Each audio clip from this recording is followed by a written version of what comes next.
Using the IVT, the intermediate value theorem, explain why f of x equals x cubed plus x minus 3 has a real 0 in the interval, the closed interval from 0 to 2.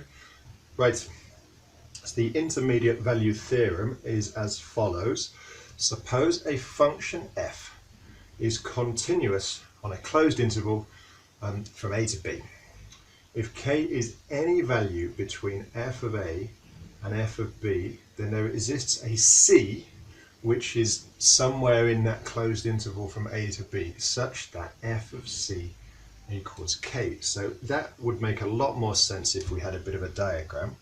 So if we just draw a little diagram here, so we have an a and a b, and then you're going to have some kind of f of a and an f of b. Doesn't have to be so that f of a is smaller than f of b, it really doesn't matter, but if it's better for this sort of thing if they're not the same. Right, so I've noticed that I've filled these in because it says a closed interval. When you think of closed interval, think of the circles are being closed, which means that they include the values, the endpoints. So this here is f of a, and up here is f of b, right? So what this says is, it says this is a continuous function, which continuous in the simplest terms means you can draw it without taking your pen off the paper.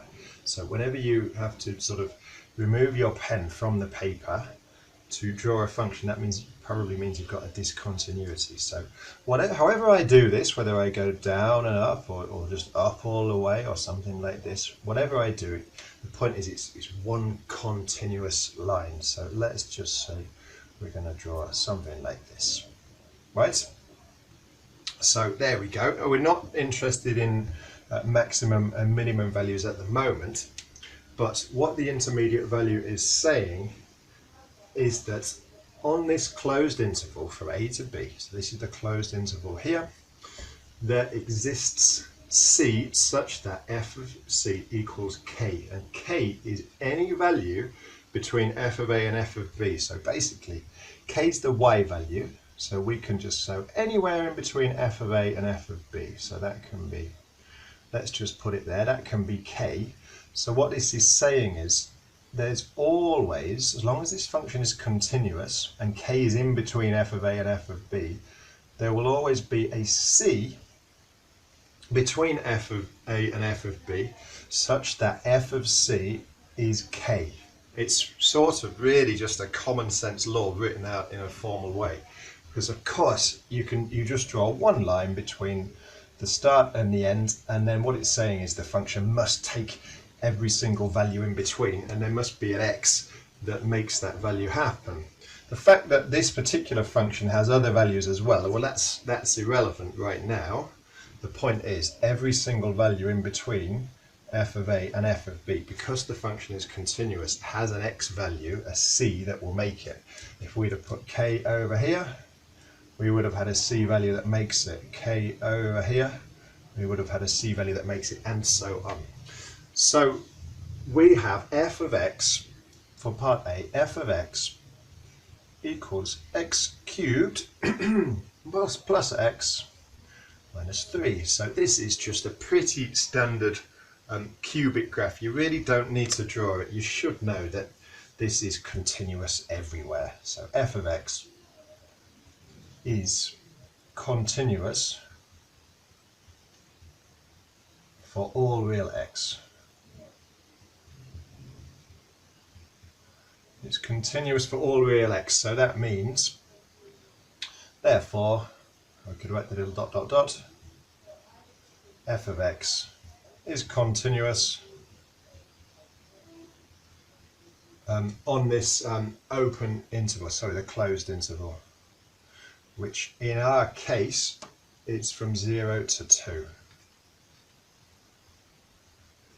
Okay, so all that means it's between 0 and 2, and it includes them both. When you think closed circle, right? So because it's continuous everywhere, of course it must be continuous here. So now what we're interested in is if we can show that the value of f of x is negative at one of these and it's positive at the other one, then by definition, because the function is continuous, then it must pass through 0 to get from f of a to f of b. So let's find out the values of the function at 0 and 2. So f of 0, well, that should be pretty easy. 0 cubed plus 0 minus 3 is minus 3, so that's our negative. F of 2, and by the way, feel free to use a calculator at any point, hopefully you won't need it, but it's 2 cubed plus 2 minus 3, which is 8, plus 2 is 10, minus 3 equals 7. So the point is, one's negative and one is positive, right? So that means that we're interested in showing a 0. So if I'm not going to draw the actual function, but what we're saying is f of 0 is minus 3, so down here. And f of 2 is 7, so kind of up here, 2, 7. So that's our f of 0 and our f of 2. So of course, however we do this thing, whatever shape it is, if it's got a couple of a maximum and a minimum, something like that, we don't know. But we do know that it must, whatever it does, it must pass through 0. That's using the intermediate value theorem. So what we should say with, so for k equals 0,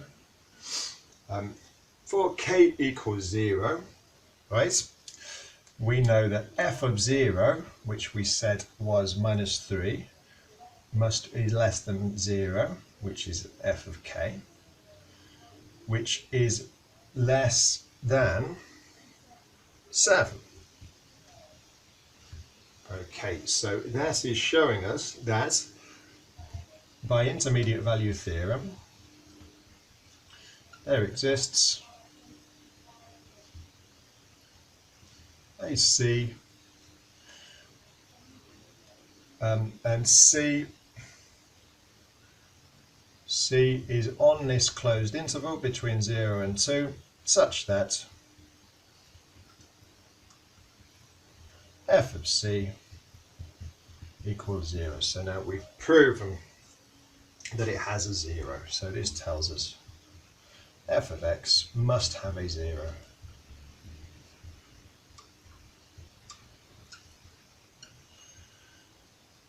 Between 0 and 2. Or on this closed interval of 0, 2. By the way, this only shows that we've got, it shows that we've got at least one 0. There could potentially be 2 zeros. I mean, the function might kind of do something like this.